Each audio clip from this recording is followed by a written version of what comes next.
it's Claire from Angelic Scallywags. This week the video is going to be about my solo date up in London, where I went last Sunday, I think. So I've decided this year that once a month I'm going to go out by myself, which I love being by myself, and I'm going to head towards a museum or an art gallery, or just sit and write. But it's going to be just me, myself and I. And so on this day, I decided I would go to the Victoria and Albert Museum up in London. And I particularly wanted to see the displays on the inventions around 1900s, around like the wartime, 1920s, 1930s. I love 1920s, 1930s. So that was my goal. So here I am on the train on the way up there, and I've brought the book that I'm in the middle of at the moment, which is Holy Hugar. Really, really good. I really recommend. I've got my water and I'm videoing it outside the window because I just love the change from, we live in the countryside. Well, we live in the suburbs, I guess you'd say, but it's a really nice country area. And then as you get closer and closer to London, it becomes more sort of city-like. And I love the changes that I see.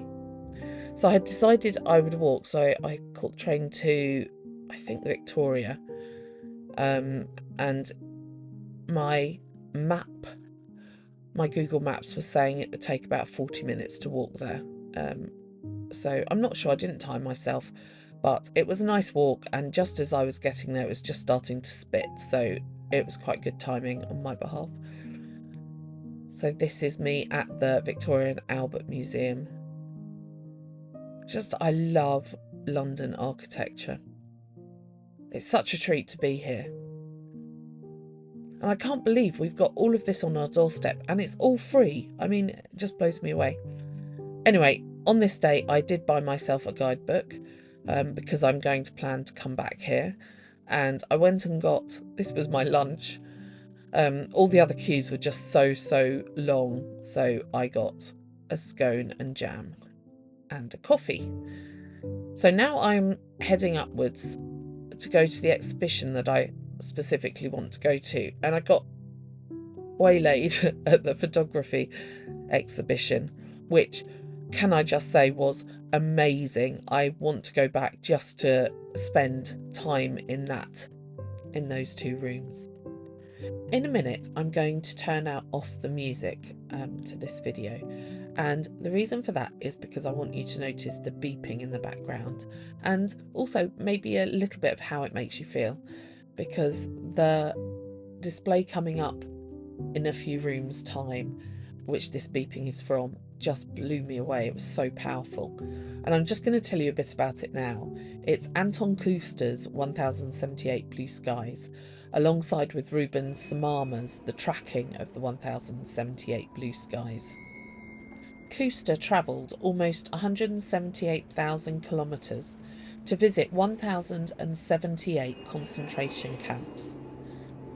At each campsite, he looked up and he took Polaroid photos of the sky at each camp with the same exposure, and onto the Polaroid photo he wrote the GPS coordinates and how many victims died at that particular site.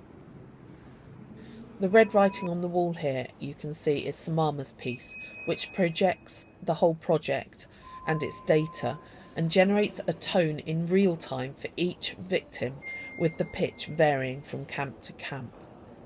And I quote, "Such stark data combined with the artwork's systematic approach makes chilling reference to the catastrophic effects of the Nazi concentration camp system." For me, it was worth coming to the Victoria and Albert Museum just to see this display. Okay, bearing in mind that I'm still looking for the display of the 1920s inventions, but having absolutely no luck, but having a great deal of fun whilst I'm getting myself completely lost, I have come across the illustration room. Now, this was quite a small corridor room. There had obviously been some sort of competition on, and so all of the finalists had their art displayed. And I was really interested, actually, because my daughter is always saying that my art is what her university would call illustration art. She's doing illustration and visual media at university, and she's very much a communicator in her art. And my younger daughter she can replicate anything. Like, photos look almost photo-like when she draws them. It's quite incredible. And I do neither of those things. I make cute little animals. But my daughter, bless her heart, is always sort of saying they have illustrating qualities to them. So this was quite an interesting room. And the winner, which is just here now that you're seeing, you know, I was kind of struggling to see why that particular set of paintings won. But then you read what they were about, and yeah, you realised, okay, that makes more sense. Yes, art has so much more meaning than just what you see. You know, it has the heart of the artist in. Anyway, we are now in the display that I wanted to go to in the first place, and it took me asking 3 security guards and a lovely guide to tell me I was on completely the wrong side of the museum. This won't surprise anybody who knows me in real life, because my sense of direction is so bad. I can't even begin to tell you how bad my sense of direction is, except to tell you that this was the last thing I saw, and it took me about 3.5 hours to get there. And when I got there, I was really quite disappointed.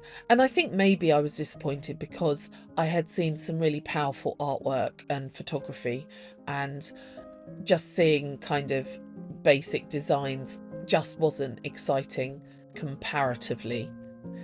Anyway, I was now getting back down to the shop. I wanted to pop into the shop, and this room just was, oh my goodness me, I want to own this room. Like, look at all those wonderful books, and they're all old, and you know what size they are? They're like A3 size books. Oh, we weren't allowed to touch them though, but my goodness me, they were gorgeous. Anyway, this is me in the shop, and then I'm on my way home. I bought 3 things at the shop, which were just 3 postcards, which I'm going to pop up on a display that I want to make in my studio. Well, that's it for me this week. I hope you've enjoyed coming along to my solo date in London, and I will see you next week. Don't forget to dream impossible dreams. Bye bye.